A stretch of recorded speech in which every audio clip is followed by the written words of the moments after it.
Et salut à tous. Écoutez, on se retrouve aujourd'hui pour ce débrief de la Week 6. On est en petit comité aujourd'hui et surtout entre canards. Comment ça va, Kevin? Salut Robin, ça va très bien et toi? Bah, ça va très bien, surtout un week-end notamment passionnant en collège Ouais. football qu'on a pu suivre à la perfection puisqu'on n'était pas stressé par, par une potentielle défaite d'Oregon. C'est vrai que ça Moi, fait du bien, ça change.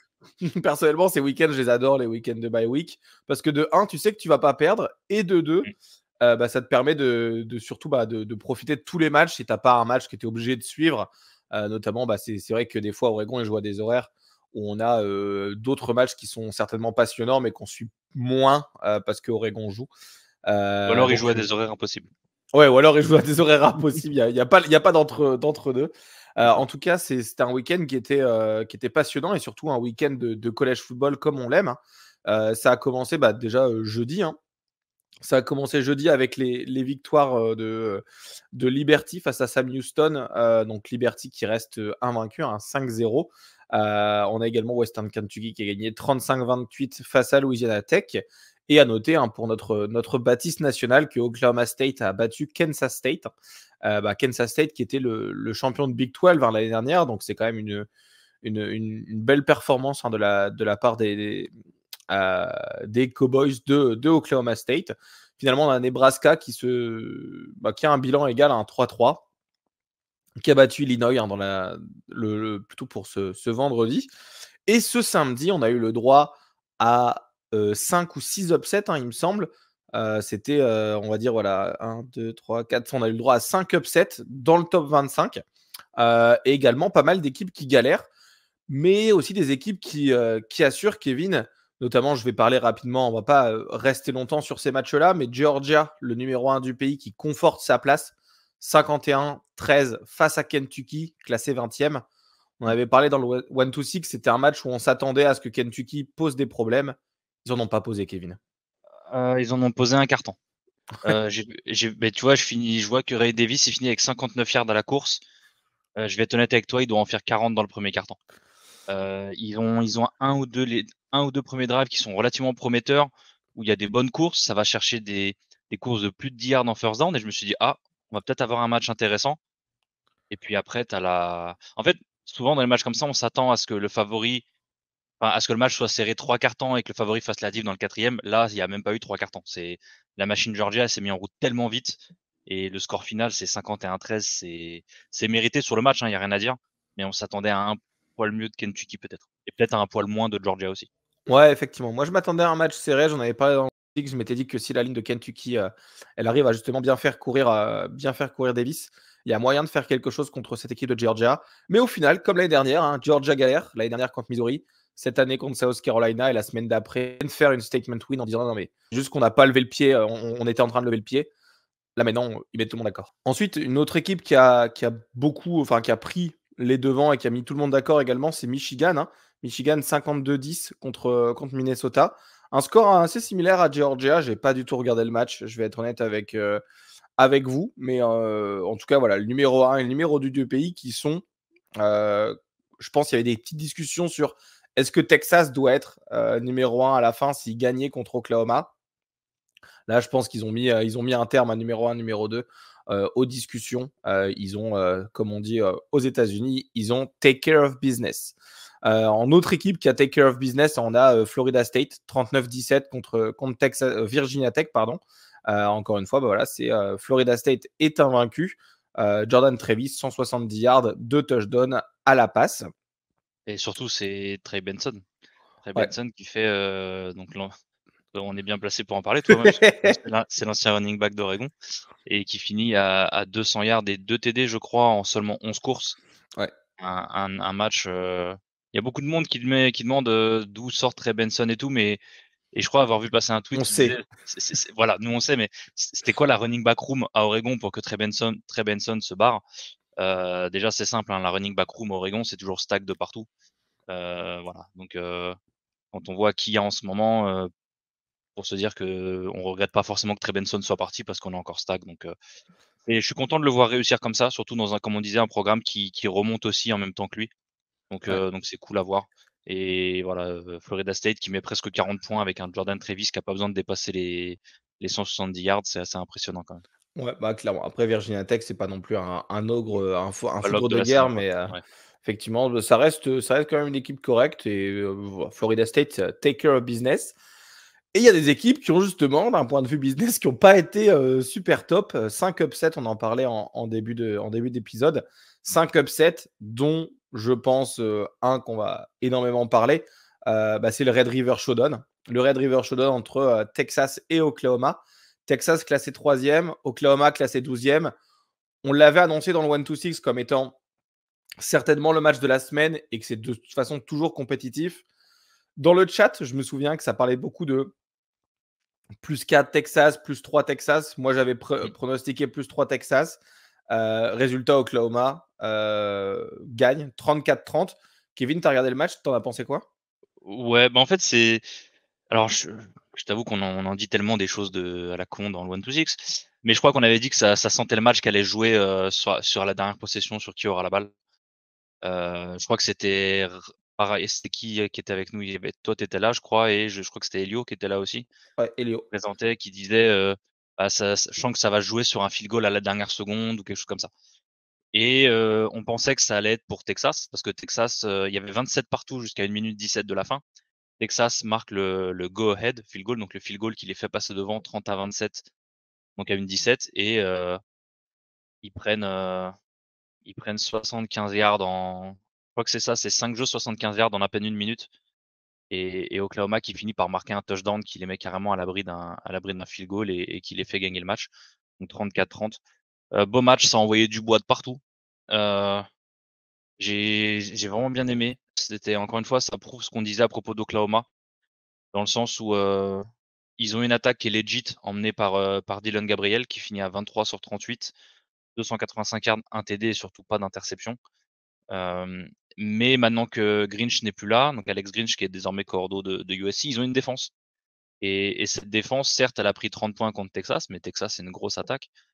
Mais ils ont su résister, ils ont su faire le dos rond quand il fallait, ils ont su faire les plays quand il fallait. Ils ont 2 interceptions sur Queen Ewers, par exemple, qui pourtant fait un match, si tu enlèves les 2 interceptions, qui fait un match d'une propreté assez étonnante, parce qu'il finit à 31 sur 37, 346 yards et 1 TD.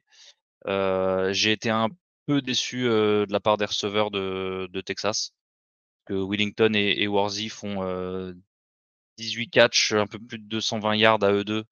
Mais je sais pas, j'ai trouvé eux, c'est l'inverse d'Oklahoma en fait. Dans les moments clés, Oklahoma a fait les plays et Texas ne les a pas fait.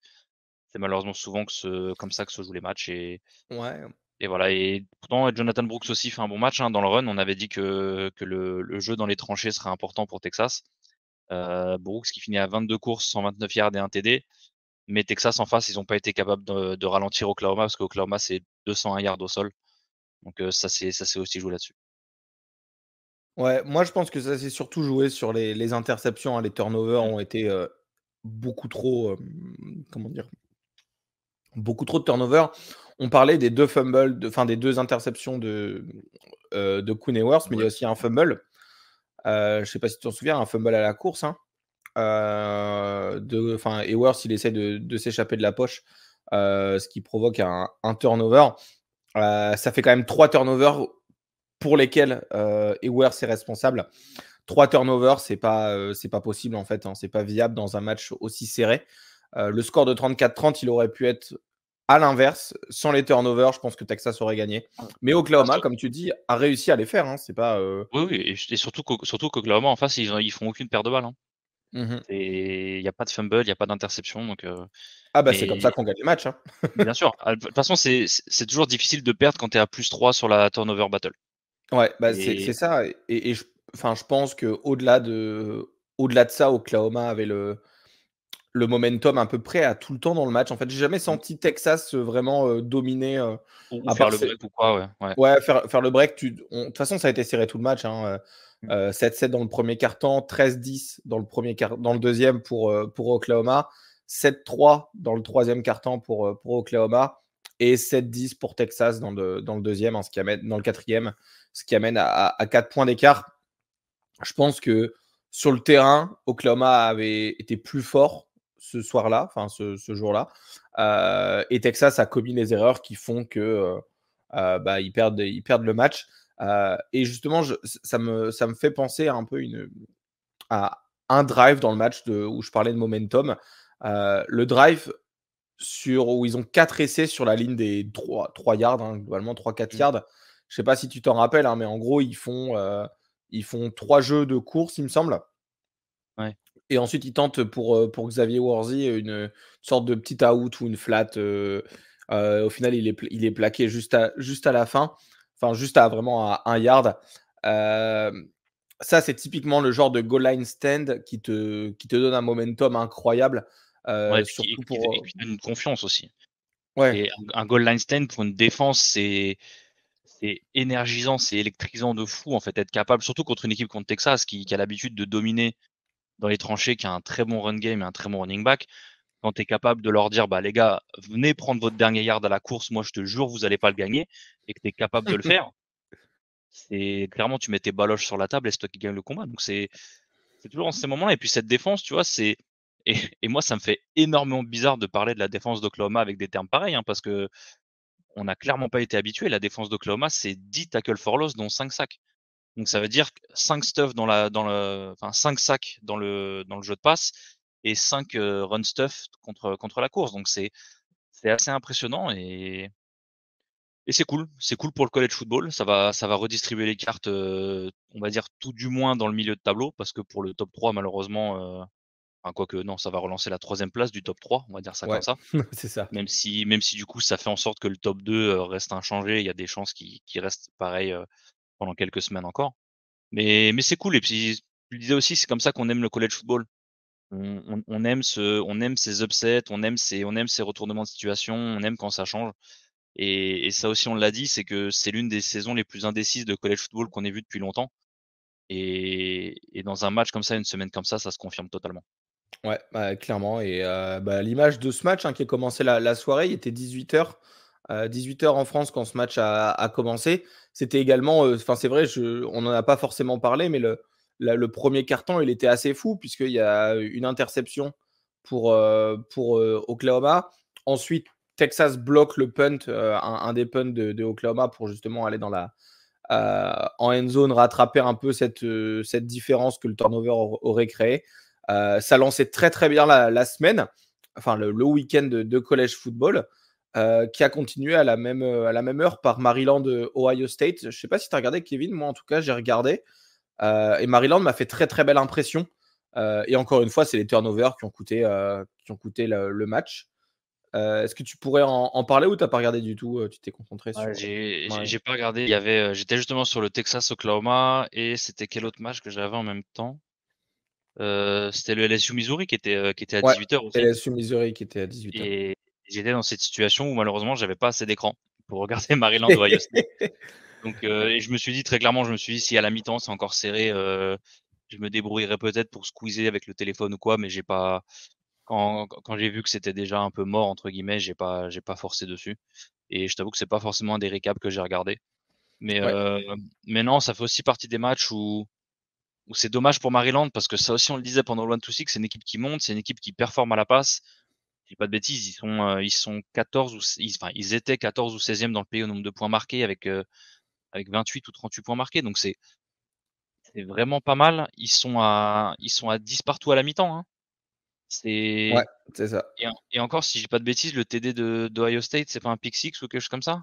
Si, c'est ça? Ouais, C'est si, c'est c'est ça. c'est un pick six de Josh Proctor, donc tu te dis: «Bah, il y a moyen de faire quelque chose», mais de la même manière que Georgia, en fait, tu as la machine Ohio State qui s'est enclenchée à la mi-temps et malheureusement, quand tu as ce genre d'équipe qui fait des ajustements à la mi-temps et que ça fonctionne, c'est toujours très difficile de les arrêter parce que très honnêtement, il y a une différence de talent entre ces 2 programmes, même si encore une fois Maryland est sur la pente ascendante. On va pas Mmh Je suis mh. le 1er à aimer titiller Elio avec Maryland, mais voilà, on est très honnête. Tolia fait une très, très bonne saison. Le programme est clairement sur de bonnes tracks. Mais voilà, Ohio State, ça reste Ohio State. Quand ils décident de s'y mettre, bah, ça déroule et ça fait très, très mal. Même Ouais. si, même si McCord fait pas un énorme match, hein. Je crois que Non, c'était Liu qui nous en parlait en même temps, qui disait qu'il trouvait pas Marc McCord exceptionnel. bah, McCord, il fait quand même un bon match, hein. Il fait son record en carrière, 320 yards, 19 sur 29, 2 TD. Il fait vraiment je trouve qu'il fait vraiment un match correct. Marvin Harrison, hein, également, qui fait un super match, 163 yards avec 8 réceptions, un touchdown. Euh, En fait, c'est pas McCord qui fait forcément gagner le match, c'est plutôt la défense de Maryland, de Ohio State. Ils ont mis tellement de pression sur la O-line. Taulier, il avait pas forcément le temps, et surtout, bah, il créait 2 turnovers dont un pick six. C'est vraiment ça qui, pour moi, fait basculer le match. Et dans le 4e quart-temps, en fait, on voit que Maryland a un peu lâché les chevaux. Ils prennent 17 points. 17 points dans le 4e quart-temps. C'est ça qui amène l'écart, hein, de 20 points. En fait, à la fin du 3e quart-temps, ils perdent seulement 17-20. Donc, mais juste le 4e quart-temps, c'est effondrement total. C'est dommage parce que je trouvais que c'était un super match. Et surtout, bah, ça m'aurait bien plu de Ohio State perdre, parce que déjà j'aime bien Maryland pour Elio, mais également, bah, j'aime bien le fait que Ohio State perde. Ça aurait fait monter Oregon dans les rankings. Maintenant, repassons du coup aux matchs qui sont un peu plus proches, on va dire. Dans les matchs de 18h, du coup, on avait LSU Missouri. On va pas en parler hyper rapidement parce que c'est un match, globalement, on l'avait teasé comme étant la première défense qui se réveille gagnera le match. Et ça a clairement été ça. On avait encore raison, Kevin. On va se le dire. On a eu beaucoup de mauvais pronostics récemment dans le 1-2-6. Donc là, ça fait plaisir d'avoir 3 matchs où on a un peu bon.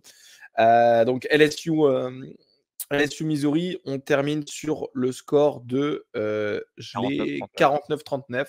C'est pour LSU. ça, Et, pour et, LSU. et moi, je l'avais classé dans les upsets parce que je sais que toi, tu as compté 5 upsets. Moi, j'en ai compté 6. Mais Ouais. techniquement, Missouri était classé 21e et LSU 23e. Missouri joue à domicile. Et en plus, on en avait parlé, Vegas voyait Missouri favori Ah non, LSU était favori, je crois. J'ai peut-être une bêtise. LSU Je était crois peut-être que favori, mais pas de LSU beaucoup. était favori, mais pas de beaucoup, justement. C'est pour Mais ça que voilà. les gens ils disaient, bah, pourquoi est-ce qu'ils sont classés 21e s'ils sont favoris alors que LSU, enfin, pourquoi est-ce qu'ils sont classés 23e alors qu'ils sont favoris face à Mizzou. Mais le match, globalement, il s'est joué sur le dernier quart-temps parce que les deux attaques, elles étaient incroyables. On fire. Euh, Si jamais on se fait le petit gamecast enfin le petit box score, pardon, on a Jaden Daniels, 15 sur 21, 259 yards, 3 touchdowns à la passe, du coup. Et en contrepartie, entre guillemets, c'est pas son alter ego, comment on dit, Vis-à-vis. son vis-à-vis en face de lui, Brady Cook, 30 sur 47, 411 yards, 2 touchdowns, mais 2 interceptions, dont un pick six, hein, qui vraiment scelle la victoire de LSU face à Missouri. C'est quand même un match des attaques, et c'est la défense de LSU qui s'est réveillée en première avec le pick six à la dernière minute, qui donne la victoire. Est-ce que tu as des choses à rajouter dessus, ou comme on l'avait Non, prédit et Ryan l'a non, prédit? voilà, c'est ça. Ça ressemblait beaucoup à ce qu'on avait dit. Ces deux attaques qui ont énormément déroulé, hein, jusqu'à ce que Major Burns intercepte Brady Cook pour aller scorer à quoi? À une trentaine de secondes de la fin, je crois. Voilà, c'est ça. Attends que je fasse mon calcul, moins 7. Il y avait 42-39. Donc, tu avais déjà 80 points cumulés. Tout à l'heure, sur les stats, tu parlais des stats de Jaden Daniels, qui n'est que à 159 yards à la passe, mais qui a quand même rajouté une petite ligne à la course de 15 courses pour 130 yards et un TD qui est vraiment pas dégueulasse. En sachant qu'en plus, il avait Logan Diggs, son running back, qui rajoute 24 portées, 134 yards et un touchdown. Donc voilà, c'était un match que j'ai trouvé très agréable à regarder offensivement. Avec pendant longtemps, on a pensé que Luther Burden allait gagner le match à lui tout seul parce qu'il faisait play après play après play, et surtout dans les moments cruciaux, et on s'est dit: «Bah, la défense des LSU, ils vont carrément pas réussir à l'arrêter». Il finit le match avec 11 réceptions, 149 yards, et justement quand Missouri a eu besoin de ce dernier drive pour potentiellement aller marquer qui est-ce qui a été target rapidement et qui est-ce qui s'est fait, et sur qui a été intercepté, c'était justement Luther Burden et très, très bon, très bien défendu de la part de LSU là-dessus en comprenant où allait aller la balle. Et c'est ça l'avantage d'avoir des joueurs comme Major Burns en défense, c'est des mecs qui captent un peu ce qui se passe, des mecs qui ont de l'expérience. Et c'est là aussi où ça fait la différence souvent. Ouais, totalement d'accord. Passons justement, à un autre upset. Je te propose de passer sur l'upset de Wyoming sur Fresno State. Un match qui s'est joué en fin de soirée, hein, pour vous en France. Victoire du coup 24-19, hein, Wyoming, les Cowboys de Wyoming 24 et le Fresno State 19, qui était classé 24e du pays, donc c'est un upset. Et c'est surtout, on en avait parlé en préview de la Mountain West Conference, hein, qui était une sorte de match un peu pour la victoire de deux conférences. En tout cas, il mettait une belle option. C'est Wyoming qui prend les devants face à une belle équipe de Fresno State. Je rattrapais un peu le match avec les highlights et bon, globalement, Wyoming a pas laissé Fresno State respirer, entre guillemets, hein. Dès la première mi-temps, il y avait 24-7. Et ensuite, la deuxième mi-temps, c'est un peu le comeback de Fresno State. Et finalement, il n'y a juste pas assez de temps pour revenir. Parce que du coup, voilà, il y avait 24-7 et ça finit à 24-19. Il manquait un cinquième quart-temps, je pense, à Fresno State, hein, pour revenir. Euh, je pense qu'ils y ont cru, mais un turnover de Fresno State et qui a certainement causé, hein, du coup un changement de momentum. Et finalement, Wyoming, ils ont réussi à très bien contrôler le clock avec 27 first down, hein, donc comparé à 16 first down de Fresno State. C'était un match qui était, somme toute, assez beau à regarder. J'ai bien aimé regarder le highlight. Et finalement, je pense que le meilleur a gagné. Et Wyoming, parlons un peu de leur saison, Kevin, parce qu'ils sont à 5 victoires, une défaite. Ils ont perdu seulement contre une seule équipe, Texas, qui était du coup quatrième avant, sur le score de 31-10, mais ils ont battu Texas Tech, à l'époque qui était un upset, hein, 35-33.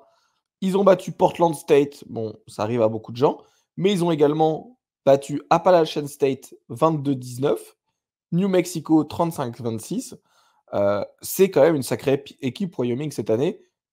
Pour moi, ils méritent d'être classés. Ils ne sont pas actuellement parce qu'ils ont une défaite et qu'on sait que le group of five qui a une défaite, c'est pas dans le top 25, mais c'est une super équipe. Ouais, c'est une bonne équipe mais là, ce qu'il faut te dire, c'est que tu dis ouais, ils ont une défaite.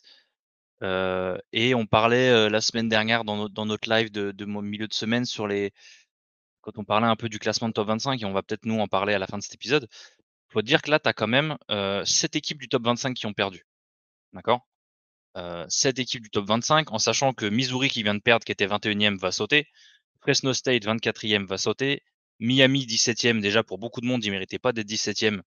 Après, là, ça aussi, on va l'aborder après, la manière dont ça s'est passé pour DU, mais il y a des chances que Miami descende, se rapproche très très fortement de la 25e place, voire saute du classement. Donc, il y a peut-être des places à prendre, et je pense que si ce n'est pas pour Wyoming, c'est potentiellement pour la seule équipe qui est devant eux en Mountain West, et Air Force. Et c'est possible qu'on voit enfin une équipe de Mountain West, parce que c'est vrai que Wyoming et Air Force ont une sacrée option sur cette conférence, hein, parce que Boise est à 3-3 en overall, mais même s'ils sont à 2-0 en conf, Boise, c'est pas ouf cette saison. UNLV, pareil. Fresno, ça peut revenir, mais j'y crois pas trop. Et à moins d'un effondrement de Air Force et Wyoming, ils ont montré de très très belles choses cette année, des choses auxquelles on s'attendait pas forcément venant de ces deux programmes. Et ça aussi, tu vois, on en parle souvent, ça fait aussi partie des très belles choses du college football, c'est ces programmes qui reviennent du diable vauvert comme ça. Moi, en début de saison, pareil, hein, tu me dis Wyoming après la week 6, ils vont être à 5-1, comme tu l'as dit, en ayant battu Texas Tech, en ayant battu Appalachian State et Fresno State. Je te dis, bah non, en fait, arrête de te foutre de ma gueule, éteins la console, quoi, tu vois. Bah non, tu vois, c'est des équipes qui sont là et qui et qui prouve que les programmes, ils meurent pas comme ça et moi je kiffe. Je suis comme toi, je kiffe voir les highlights de ces équipes, je kiffe voir les récaps et ça fait plaisir. Ouais, bah, ça fait plaisir. Par contre, je sais pas si tu pas l'air au courant du classement. Le top 25, il est déjà sorti, Kevin. Oui, Heu, oui, oui. Miami est 25e, hein. Ouais, ouais. Ceux qui ont reçu des votes, on a Missouri qui a reçu des votes, hein, à 5-1. Bon, forcément, ils ont perdu, donc voilà, ils sont sortis alors qu'ils étaient 21e. On a Wisconsin qui a reçu des votes, 41 votes pour rentrer dans le top 25. On a Air Force, Tulane, West Virginia, Clemson, Maryland, James Madison, Iowa et Texas A&M qui ont reçu des votes de leur Ouais. côté pour être dans le top 25. Donc voilà, Wyoming qui a reçu 42 votes, Ouais, ils sont donc tu vois, à la porte c'est du ça, top 25, c'est Wyoming et Air Force, si tu regardes au nombre de votes, ils sont, on va mettre un petit astérisque, c'est Elio qui disait que Maryland était 26e techniquement parce que c'était l'équipe hors top 25 qui avait reçu le plus de votes. Si on fait ce calcul-là, Wyoming et Air Force sont 27e et 28e du pays, donc c'est pas mal, c'est pas mal. C'est Je préférerais que Air Force soit un peu plus haut parce qu'encore une fois, après ça c'est mon avis à moi, mais moi je mets pas mal de quelle que soit la conférence, je mets plus de crédit sur les équipes qui arrivent à rester invaincues parce qu'on sait à quel point c'est dur de gagner tous ces matchs en college football et en NFL aussi d'ailleurs, mais voilà, ça après on sait que après le classement, c'est pas trois deux personnes qui votent, il y a énormément de votants et c'est un average donc forcément ça je pense qu'il faudrait regarder le détail. Je pense qu'il y a des gars qui ont classé Air Force ou Wyoming, hein, ah forcément bah s'ils oui, ont hein. reçu des votes. Ouais, c'est sûr. Mais voilà, malheureusement sur l'average total de tous les votants, malheureusement ils sont pas classés. Ouais, et c'est un peu dommage pour ces petites équipes, hein, donc on Mmh. vous le fera à la fin de la à la fin du podcast, ce résumé du top 25, mais voilà, Miami occupe la 25e place.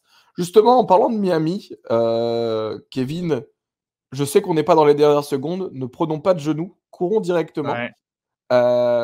et on va se raconter un peu ce Miami Georgia Tech qui, au final, nous a ramené, bah, pas mal d'émotions et surtout, assez de controverses. Moi, je l'ai mis dans le 4e quart-temps quand je me suis dit: «Bah, tiens, c'est assez serré». Est-ce que toi, tu l'as regardé ou tu étais déjà en train de rompicher parce que c'était Ouais, assez tard le match? j'ai rompu Cham relativement tôt, samedi, Ouais. heu et en fait, pour te en fait, ça, c'est le genre d'action, la manière dont ça s'est terminé, c'est le genre de truc qui fait que j'ai pas envie de regarder un match. Je sais pas pourquoi, mais en fait, pour moi, c'est tellement parlant du la qualité du coaching staff et du head coach que, en fait, ça m'a dégoûté de regarder le match. J'ai vu ça, je fais: «Je vais pas en parler», donc on va quand même parler du match, hein, de comment ça s'est passé et tout, mais c'est typiquement le genre de choses qui me dégoûte un peu, quoi. Ouais, bah, écoute, moi j'ai mis que le 4e quart-temps, que le 4e quart-temps. Quand en gros, Georgia Tech, j'ai vu que les autres matchs commençaient à se terminer et que Georgia Tech Miami, bah, c'était en train de cou d'être serré jusqu'à la fin. Je vous fais le petit score du match, hein. Georgia Tech 23, Miami 20. Miami qui était classé 17e, du pays jusqu'à là, sans défaite, hein, ils étaient à 4-0. Et on a Georgia Tech, hein, qui était à 3 victoires, enfin 2 victoires, 3 défaites, qui maintenant, passe en 3-3. Heu, c'est un match que Miami aurait dû gagner tous les jours. Tous les jours, mais à l'image du head coach, je pense, qui est un choker professionnel. Puisque c'est un récidiviste, hein, Ouais, on ouais. va pas se mentir. Donc Mario Cristobal, en fait, je vous fais un peu le résumé du match. Georgia Tech Miami, Miami à la balle avec, 30, 33 secondes restantes. Donc sachant qu'un play clock en college football, c'est, 30 secondes, quand c'est en train de courir. Hem, Ils choisissent de prendre une course, je pense, pour dire: «OK, bah, le temps qu'il soit à terre, ça fera 29 secondes et du coup, on aura gagné le match, on sera pas obligé de faire un punt en 4e tentative ou je ne sais quoi». Et ben, finalement, ils ne tentent pas de le faire. On ne sait pas pourquoi. Heu, Mario Cristobal appelle un jeu, donc le head coach de Miami appelle un jeu de course. Le jeu de course est sur un fumble très, très, très controversé. Ouais, ouais. On va pas se mentir, on a revu la vidéo. il y a un angle qui était particulièrement présent sur Twitter, qui était l'angle un peu large, où on Ouais. voyait pas qui avait la balle, sachant que le ruling on the field, hein, donc pour ceux qui aiment bien l'arbitrage, ce qui a été appelé sur le terrain, c'était un fumble. Donc c'est-à-dire qu'il fallait une preuve suffisante pour annuler la décision qui était prise sur le terrain, donc ce qu'on appelle overturned. Là, il n'y avait pas assez de preuves suffisantes, selon les arbitres, pour annuler cette décision. Donc, ils sont restés avec la décision sur terrain. Ils n'ont pas confirmé le fumble. Il n'y avait pas assez de preuves suffisantes pour changer le fumble en un knee down, en gros. Du coup, Georgia Tech récupère la balle.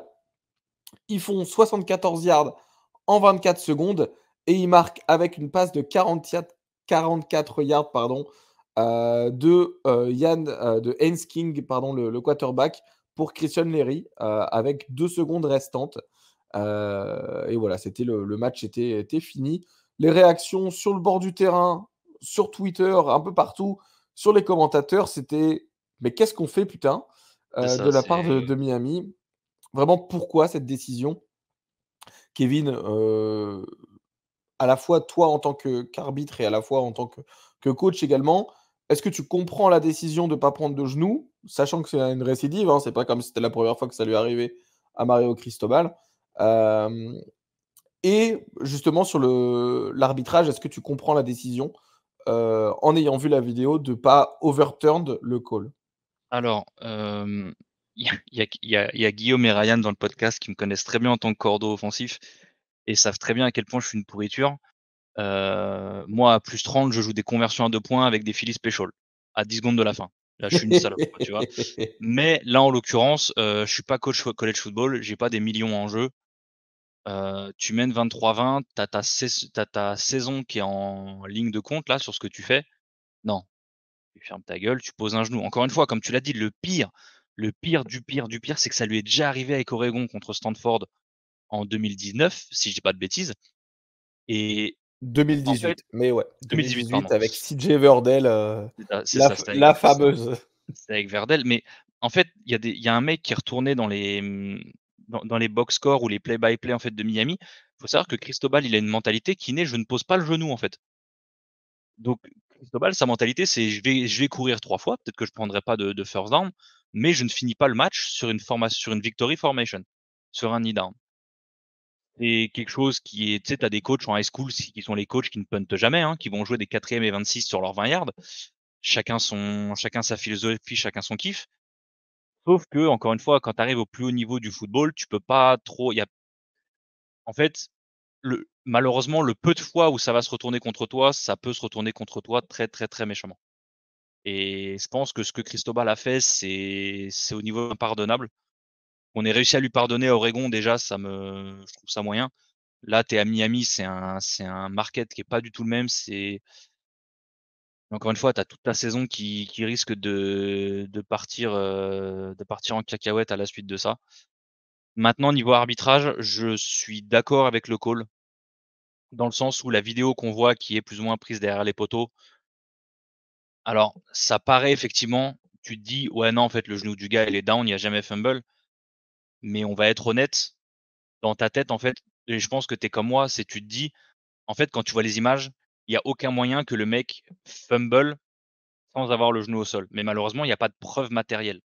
Et il est là, et tout le point de la règle, il est là, c'est si tu n'as aucune preuve irréfutable à 100 que le call doit être différent de ce que tu as appelé sur le terrain, tu ne peux pas l'overturn. Et malheureusement, tu ne peux pas utiliser le bon sens dans le review, tu es obligé d'utiliser tes yeux, et malheureusement, les yeux ne pouvaient pas différencier le call, donc le call est resté. Mais de toute façon, on va prendre le fameux adage: si Cristobal avait pas chié dans la colle, il y aurait pas eu ce problème, et on parlerait du fait que Miami a survécu à Georgia Tech. Donc voilà, pour te dire, en même temps qu'on est en train de faire le podcast, j'ai un pote qui me demande: «Qu'est-ce que tu penses du départ de Cristobal?» Enfin, du fait que Cristobal soit plus chez vous. Alors D'ail bon vent, Voilà, merci pour Dad Landing, salut. voilà. D'ailleurs Cam, on te passe le bonjour. Mais non, voilà, ça me dérange pas forcément. Il y a d'autres choses que j'aimais pas avec Cristobal qui, j'ai l'impression, sont réglées côté Oregon. On va passer sur Oregon encore une fois parce qu'on jouait pas cette semaine. Mais voilà, c'est encore une fois, c'est Cristobal, on en parlait, c'est un excellent recruteur. Mais il a des défauts et malheureusement ces défauts, il continue de montrer au-delà du recrutement. Et ça, je sais pas si c'est une question d'orgueil mal placé ou quoi que ce soit, mais c'est quelque chose qui risque de. En vrai, soyons honnêtes, hein, si tu sautes du job de Miami, moi je suis n'importe quel athletic director qui veut le recruter. Je sais pas, on va dire Nebraska, même si c'est pas forcément. Je suis AD de Nebraska, je lui dis gros, on mène contre Michigan à 10 secondes de la fin. Tu fais quoi? Tu poses un genou? Tu vas courir? Non mais vraiment. Je suis désolé, mais pour moi, c'est la première question que tous les AD devront poser à Cristobal à partir de maintenant. Et Ouais, je pense et j'espère que c'est quelque chose qui va lui rester au-dessus de la tête pendant jusqu'à la fin de sa carrière. Parce qu'il faut en fait, il faut que ces mecs qui ont des philosophies comme ça, qui te font perdre des matchs et qui te bousillent des programmes, il faut que les mecs ils soient tenus accountable. J'ai plus le terme français, mais voilà, il faut que les mecs ouais, ils prennent soient leurs tenus responsabilités responsables. là-dessus. Ouais. Voilà. Moi, je trouve que là, ça mène une question. Miami est à du coup 5-1, enfin 4-1, pardon. Euh, Est-ce que tu penses qu'il y a une chance que le vestiaire soit perdu de se dire on avait une chance pour les playoffs pour l'instant parce qu'on gagnait beaucoup de matchs, on avait battu Texas A&M.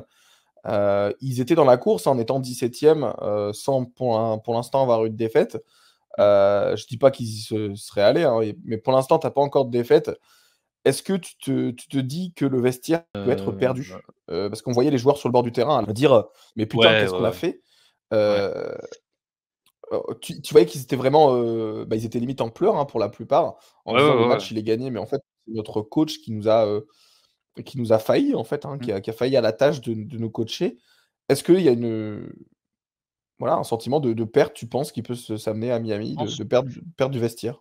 Ouais, je pense que ça peut arriver. Je pense que alors, il y a moyen de le récupérer ce vestiaire. Tu vois ce que je veux dire? Il y a moyen que après ça, de toute façon, ça va se récu s'il doit le récupérer, c'est cette semaine. Cette semaine et ce week-end, il joue, en plus, putain, North Carolina, il joue North tu déplaces à Carolina North Carolina et tu tapes Drake May qui a l'air de s'être sorti les doigts du fiac.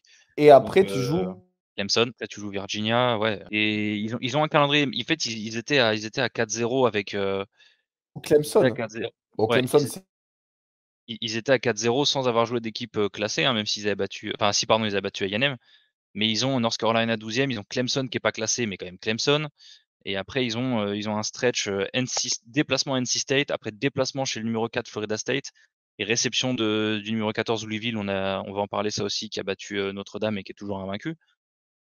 Donc ouais, il va falloir que en fait et ça arrive pas souvent qu'en tant que coach, tu doives prouver généralement, surtout en NCAA, c'est les joueurs qui doivent prouver au coach. C'est pas forcément au coach de prouver aux joueurs, mais là, Cristobal, il va être dans une situation où ça va être à lui de prouver à ses joueurs qu'il a pas perdu son vestiaire et malheureusement, le calendrier, il est pas hyper facile pour ça ouais, et le premier test contre North Carolina, il va pas être super facile non plus pour ce genre de choses. clairement, si tu as un stretch où tu perds, 1-2 matchs, notamment si tu perds contre, North Carolina et que soit tu galères contre Clemson ou tu le perds, hein, parce que Clemson, certes, c'est un peu moins bon, mais c'est toujours compliqué à jouer. Si tu perds tes 2 prochains matchs, là, il y a moyen que, pas que les têtes tombent forcément parce que Miami, enfin, Cristobal, c'est un ancien de Miami. Mmh. Il y a une bonne relation avec Lady et surtout, il paye 10 millions à l'année. Donc attention au contrat, mais il y a moyen que tu perdes ton vestiaire pour cette année-là et des recrues aussi, hein. On a vu je crois que c'est un defensive end, qui avait Miami dans son top 3 et qui a pas commit du coup, qui a commit ailleurs. Bah, qui avait Miami, USC C'est et Oregon et qui a vu USC galérer et Miami perdre et du coup il a commit à Oregon, cette semaine, ouais.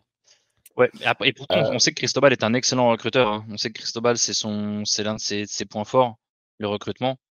Et perdre une top recrue comme ça, c'est jamais bon.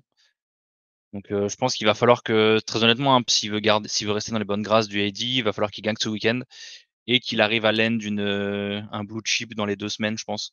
Tu vois, un 4-5 étoiles. Va falloir ouais, que parce que c'est aussi pour ça qu'il est recruté. C'est aussi pour ça que je pense qu'il sautera pas tout de suite. Parce que malgré, tout le mal que je dis de lui, je pense que niveau recrutement, il fait du bien à Miami et je pense ouais. qu'eux aussi sont sur la pente ascendante. J'aime bien leur taper dessus, voilà, parce que c'est Cristobal et que c'est drôle. Mais je sais plus quel tweet je disais, que c'était qui disait putain, pour une fois que Miami ils arrivent à remplir leur stade, il leur arrive ce genre de choses. Tu vois, faut pas se Ouais. mentir non plus. Cristobal a réussi à re-remplir le Hard Rock Stadium, alors que c'était pas forcément le cas avant pour les Hurricanes. Donc voilà, je pense que c'est une boulette qui leur coûte cher cette saison, mais qui coûtera pas la place de Cristobal dans l'instant, quoi. Ouais, ouais, t'as raison. Bah, écoute, je suis d'accord. Passons à un autre match, un autre upset. On en a parlé tout à l'heure justement avec le 14 Miami qui était 25e ce week-end, non, qui recevait Notre-Dame. Notre-Dame, cher Gus, qui a passé un mauvais samedi soir. Je crois que leur match commençait à 1 h du matin. Euh, et au final, bah voilà, Louisville qui fait une statement win, on peut le dire, hein, je pense. Ouais, clairement. 33-20 contre Notre-Dame. J'ai pas forcément, j'ai pas regardé le match, pour être tout à fait honnête. Je sais plus ce que je regardais à côté, mais je regardais Miami, il me semble. Enfin bref, Louisville 33-20 contre Notre-Dame, avec surtout bah, voilà, un match dominé dès la deuxième mi-temps, en gros dès le début du troisième quart-temps. On Ouais, sentait que alors ça perdait. j'ai regardé le match. Euh, je vais essayer d'être poli pour Gus, parce que voilà, Le j'ai pas envie, je tire pas. coaching staff.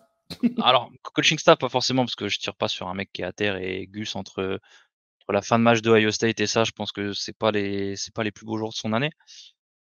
Là où j'ai été relativement déçu, c'est la ligne offensive de Notre-Dame, à propos de laquelle on était relativement élogieux, hein. On en a parlé dans le 1-2-6, on disait qu'ils avaient l'une des meilleures O-line du pays. Je vais être très honnête avec toi, j'avais l'impression de voir la O-line de North Carolina, samedi. Tu vois? C'est Ah ouais. non mais Ah, vraiment, ah ouais. non mais Hartman, il prenait 2 mecs sur la gueule avec un 4 man rush, et dans le run, je viens de faire un bruit d'âne, c'est effrayant. En jusqu'en milieu de troisième quart-temps, ils ont plusieurs, 3e et courtes à jouer. Un truc genre 3e et 1, 3e et 1, 3e et 3. Ils jouent 3 courses et les 3 c'est tackle for loss. Enfin, il y en a pardon, la première ils fumble, ils veulent être cute comme on dit, ils veulent jouer une formation, très resserrée avec une feinte de pitch, et finalement ils jouent une sweep sur l'un de leurs receveurs. Bon, ça fumble, mais en vrai, même si ça fumble pas, tu as 3 mecs qui sont dans le backfield, donc ce serait pas passé. Et après 3e et 1, pareil, tu donnes la balle à ton running, il se fait cartonner dès le hand-off, parce que tu as 2 mecs dans le backfield. Après 3e et 3, pareil, et le jeu à la passe, Hartman, il s'est fait, harceler tout le match par un 3 man rush. Ça a été un énorme match de la part de Louisville, et surtout de leur défense, parce que, ils ont un petit corner là, celui qui fait la première interception, et corner à droite, quand il est en 3 par 1 pour te dire, c'est la défense, ils sont à 10 pour défendre l'autre moitié du terrain. Le mec, il le laisse tout seul. Tout seul, il y a même pas d'outside linebacker qui est plus ou moins de son côté, l'outside, il est dans la boîte, le safety, il est avec les 3 receveurs en face, il le laisse en 1 contre 1. Et au début, pour moi, la read de Hartman sur la première interception, elle est bonne, hein, parce que tu te dis: «Bah, vas-y, je joue une fade, contre moi 1 contre 1». Sauf qu'en fait, le mec, il te lock totalement. La balle, elle est un peu bizarre. Il prend une petite pression au milieu. J'ai pas l'impression qu'il puisse rentrer totalement dans la passe. Et du coup, il se fait intercepter. La deuxième interception, pareil, celle de Hartman, je trouve il prend une pression, mais pour moi, elle est pour lui. Pour moi, c'est un trop bon quarterback pour qu'une si petite pression gêne sa passe, et il est, facile, 1 yard au-dessus devant, voire même plus. Et la troisième, c'est une balle tipée qui finit dans les mains d'un DB pour clôturer le match. Hem Et Louisville, j'étais relativement étonné. Je t'ai dit, Jake Plummer, il a eu un peu de mal, on va dire, sur les 2-3 premiers matchs, le quarterback de Louisville, mais il s'est repris depuis son match fou furieux là, où je l'avais mis MVP de la semaine. Mais Louisville, c'est solide. Ils ont, le petit numéro 25, le running back là, Jawhar Jordan, qui finit à 143 yards et 2 TD, qui a une vitesse phénoménale. Dès que tu lui laisses un peu l'extérieur, le mec, tu peux être sûr qu'il va au bout. Ils ont Jamari Thrash, leur receveur, le petit numéro 1, pareil, c'est un speedster aussi, c'est un bon gars. Il fait un fumble qui est un peu dommage. Il fait ce qu'il faut en fait, il essaye de changer de main. quand il cut sur l'externe, mais t'as le DB de Notre-Dame qui lui tape la balle. Mais la deuxième mi-temps, elle est. Et pourtant, ce qui est drôle, c'est que tu le disais que ça s'est déroulé en deuxième mi-temps. Louisville, il rate le field goal sur la dernière action de la première mi-temps, en sachant qu'il récupère la balle en deuxième mi-temps. Et premier jeu, il y a Thrash qui fait un fumble. Je me dis, bon, ok, d'accord, le momentum a totalement changé et Notre-Dame va dérouler. Et en fait, même ça n'a même pas suffi, quoi.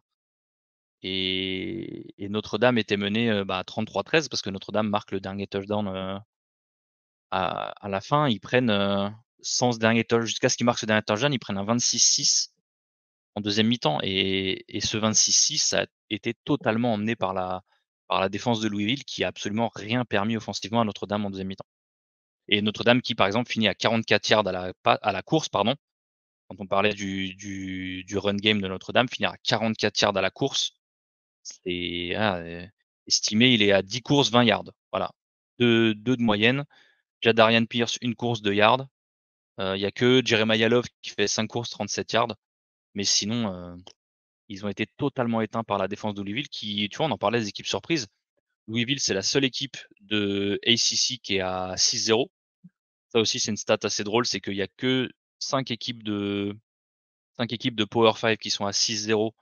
Et ben, il y a une équipe par conférence, et ben, Louisville et l'équipe de la ACC à 6-0.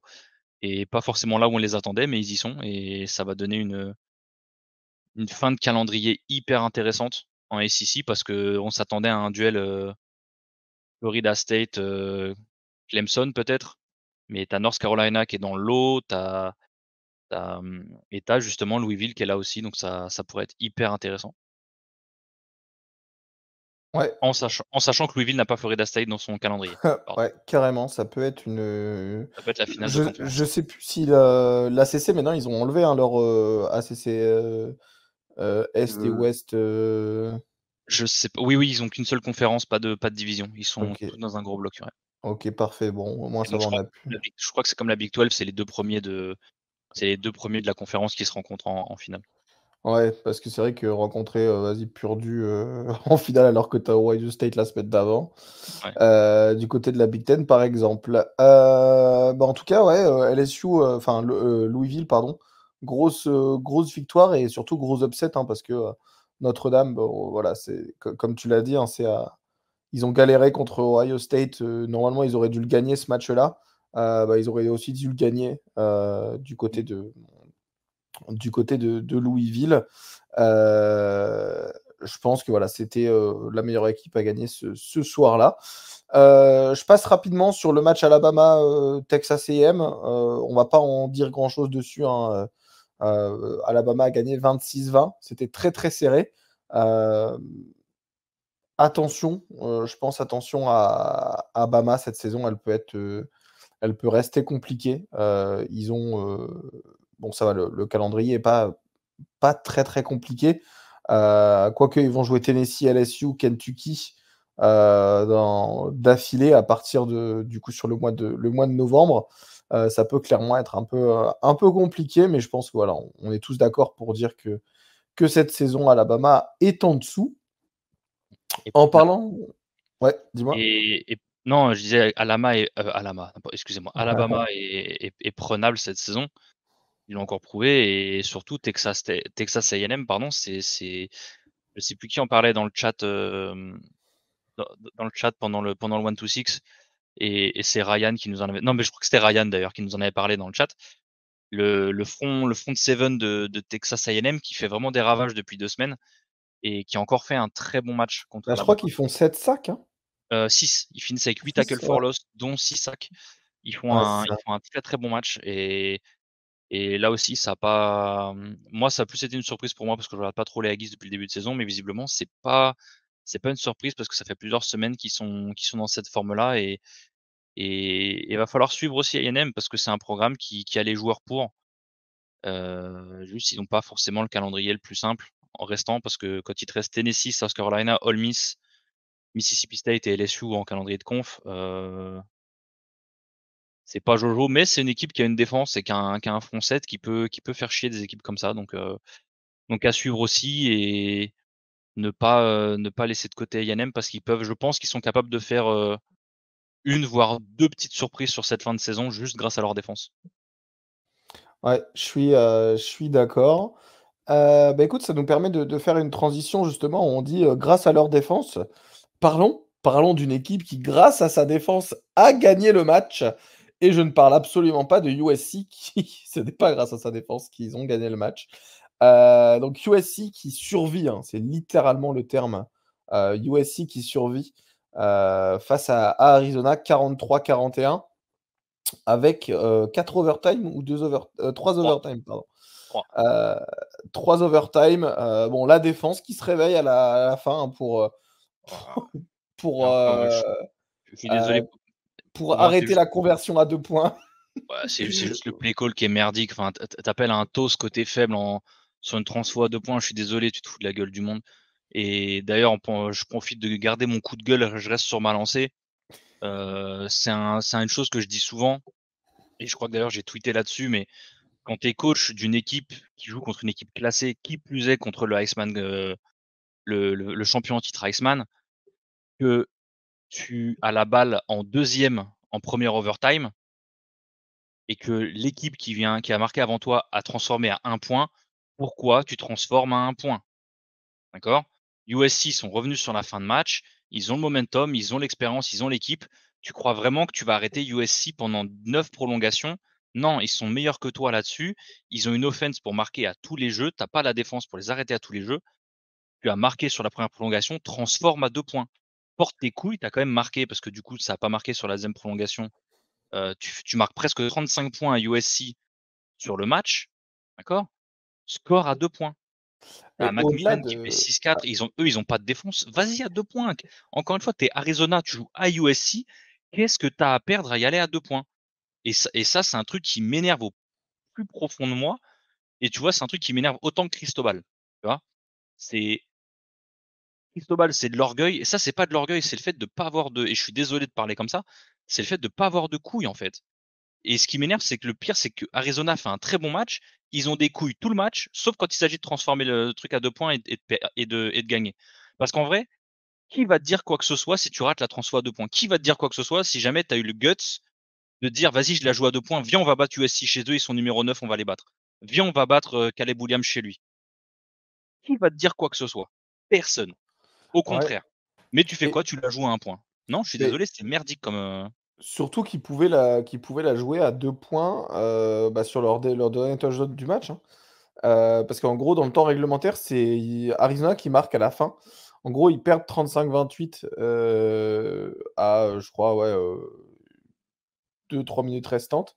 Heu, mais en gros, non, pardon, ça fait 28-28 à la fin Non, du ça, match. Non, je dis rien, pardon, ouais, effectivement, je confonds avec le OT numéro 1, pardon, ma oui, bad. ça finit par deux field goals manqués, le match.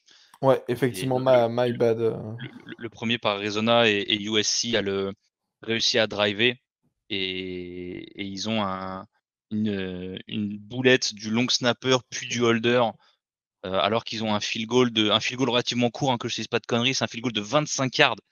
Field goal de 25 yards, ça veut dire que tu snaps ça fait 15, ça veut dire que tu snaps depuis les 8 yards. Donc c'est à peine plus long qu'un PAT et en fait, ils chient leur procédure et le kicker, il fait l'un des kicks les plus pitoyables qu'on ait vu ces dernières années, qui a beaucoup fait rire sur les réseaux. Mais oui, non, voilà, c'est mon coup de gueule et ça m'énerve parce que j'ai l'impression de le pousser presque toutes les semaines, tu vois. Il y a tellement et pour te dire, tu vois le nombre d'upsets qu'on voit, imagine Arizona et bat USC. Bah, alors, justement, j'allais en parler. Moi, je préférerais pas qu'ils battent USC parce Oui, qu'Oregon non, joue mais ça, c'est USC. oui, oui. Donc effectivement, on parlait du nombre d'upsets, les 5 upsets et cetera. Si USC était battu, ça aurait été vraiment la folie. Mais moi, j'ai envie d'un top 10 match-up, pour que Oui, bah, Oregon ait une victoire de grande qualité mais contre la le défense top de 10 match USC. le top 10 match-up, tu l'as ce week-end contre Washington, tu vois? Ouais, mais si on peut Point, faire 2 victoires contre des équipes oui, du top 10, je les prends, hein. mais mais pour revenir à USC et vous savez, l'amour ici dans le podcast qu'on porte pour la défense de USC, ils ont pris 28 first down, 8 sur 16 en third down, 2 sur 2 en quatrième down, 506 yards au total, 303 à la passe, 203 à la course. 25 sur 35 pour le QB, 4,8 yards de moyenne par course. Et pourtant, Arizona prend 12 flags pour 99 yards. Et je me répète chaque semaine, ils ont une attaque qui est bonne. D'accord, on va pas se mentir. Je suis premier à chier sur Caleb Williams pour certaines choses, mais L'attaque, un bon elle a QB. calé, hein. Elle a calé sur le Ouais, premier ils quart-temps. ont, ils ont eu du mal. Hein. Ils ont du mal à se mettre en rouge, je te l'accorde. On Mais le oublie problème, qu'ils c'est que prenaient voilà, c'est 17-0 à la 17-0 au premier ouais, quart-temps, hein. en un quart temps et demi, ouais. Mais le problème, c'est que voilà, quand cette attaque elle se met en route, et je le disais aussi samedi, c'est qu'il n'y a pas beaucoup de défenses qui peuvent se permettre d'arrêter cette attaque. Mais par contre, ils ont une défense qui a déjà failli leur coûter le match du week-end dernier, enfin de ce week-end contre Arizona. Et je vais jeter un rapide coup d'œil à leur calendrier restant, hein, mais on sait qu'il reste Oregon. Oregon, c'est pas la même attaque, c'est pas la même défense. Ils ont Notre-Dame, oh là, il leur reste 6 matchs, 5 équipes classées, d'accord? Il leur reste Notre-Dame, Utah. Après, ils ont une petite bye week contre Cal. Et encore, Cal, c'est pas autant un pushover qu'on aurait pu le penser cette saison. Bah, Et ils on va finissent en la saison. parler Oui, parce que oui. Cal contre Oregon State, ils ont montré des belles choses. Ils ont encore fait un bon match, ouais. Et ils finissent leurs 3 dernières semaines contre Washington, Oregon et UCLA. Donc, c'est malheureusement, et moi je le dis, c'est à moins qu'ils sortent les doigts, mais le, le track record d'Alex Grinch ne va pas en sa faveur à ce niveau-là. C'est que la défense va leur coûter 1 ou 2 matchs. Parce que tu peux te permettre de prendre 500 yards contre Arizona et de laisser la balle à Arizona pendant 35 minutes sur le match. Mais il y a des équipes où tu pourras pas le faire. Il y a des équipes où ton attaque ne va pas mettre, alors je vais enlever 15 points pour la prolongation, hein, mais ton équipe ne pourra pas mettre 28 points.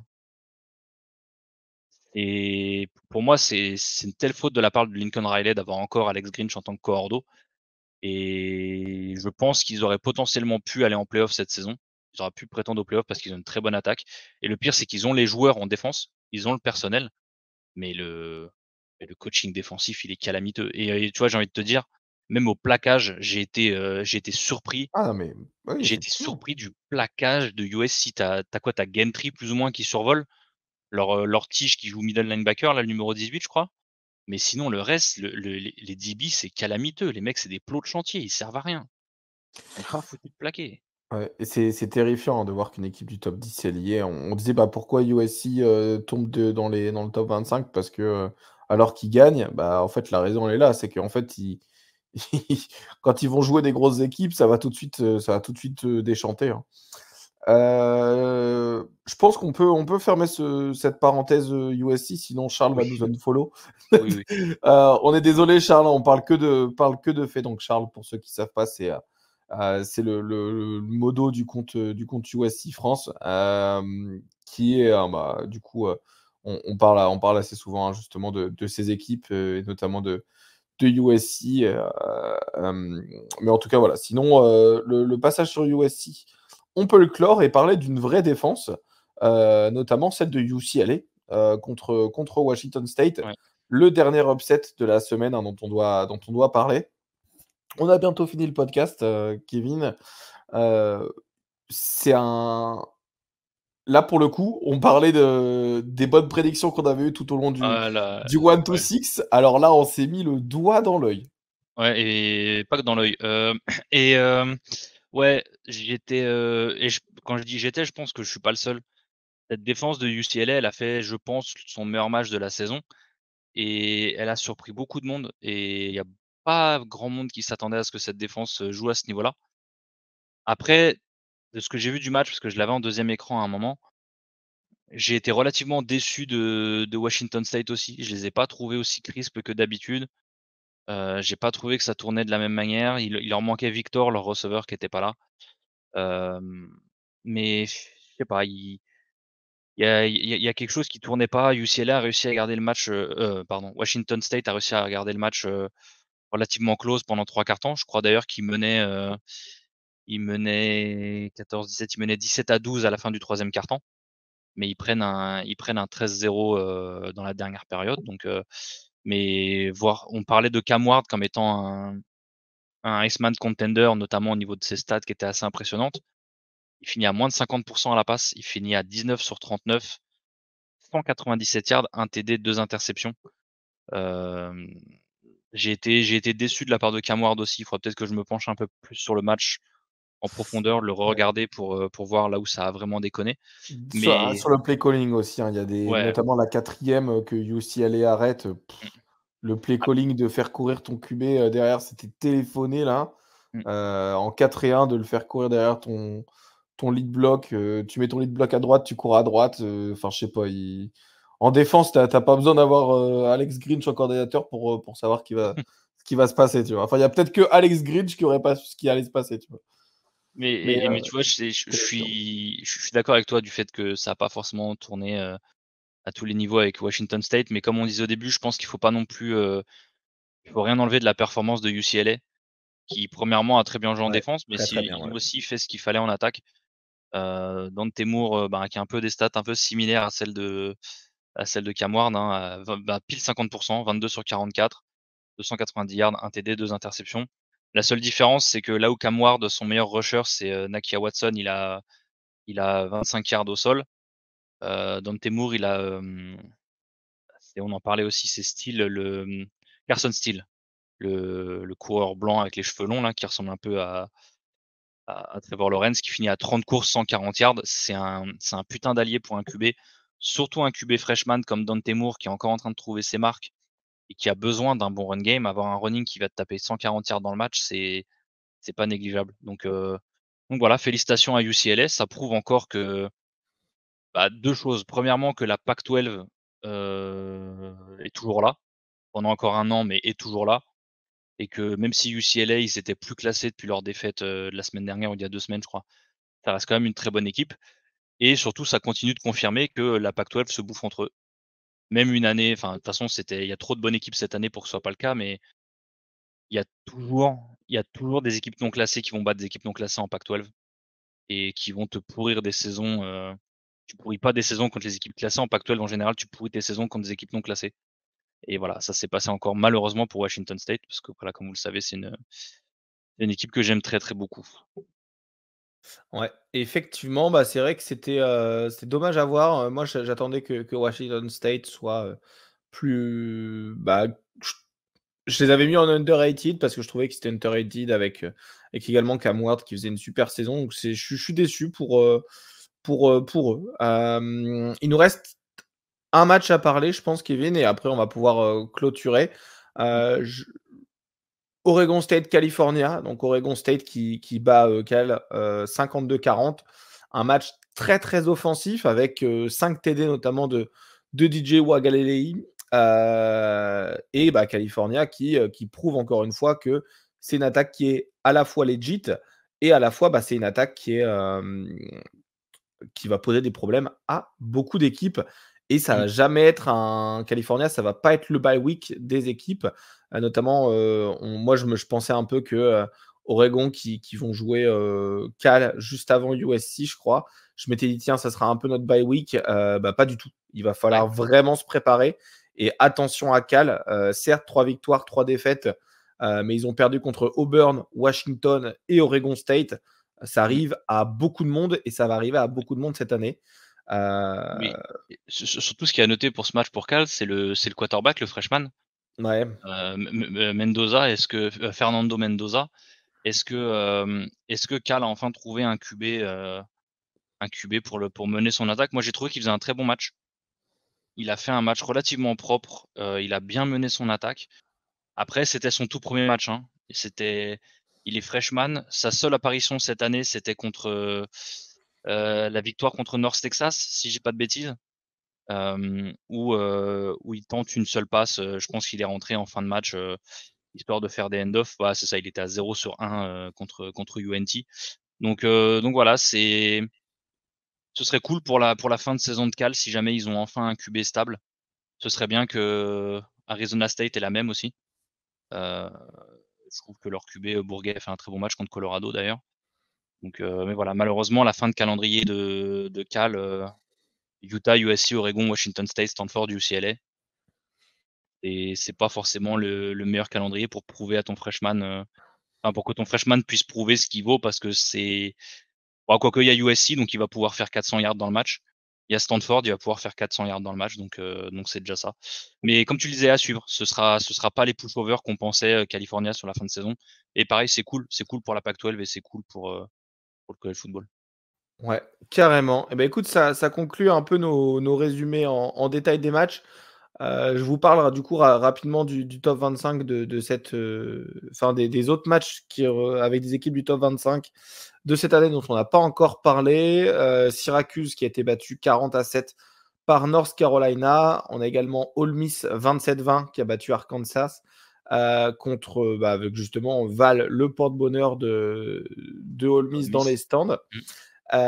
Finalement, on a parlé de tous les autres matchs du top 25.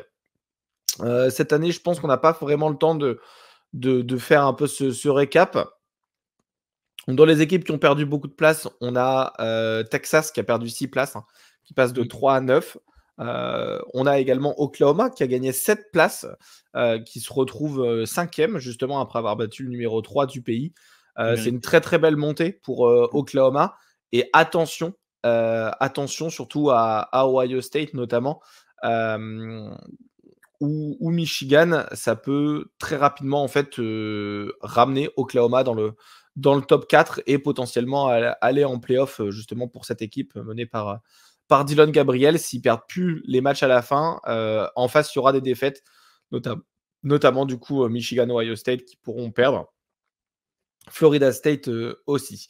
Donc en équipe qui a pris beaucoup de place, on a également Louisville qui a gagné 11 places. C'est eux les plus grosses victoires. Et à l'inverse, Notre-Dame qui a perdu contre eux, qui en perd 11. Et à l'inverse, Notre-Dame qui a perdu 11 places.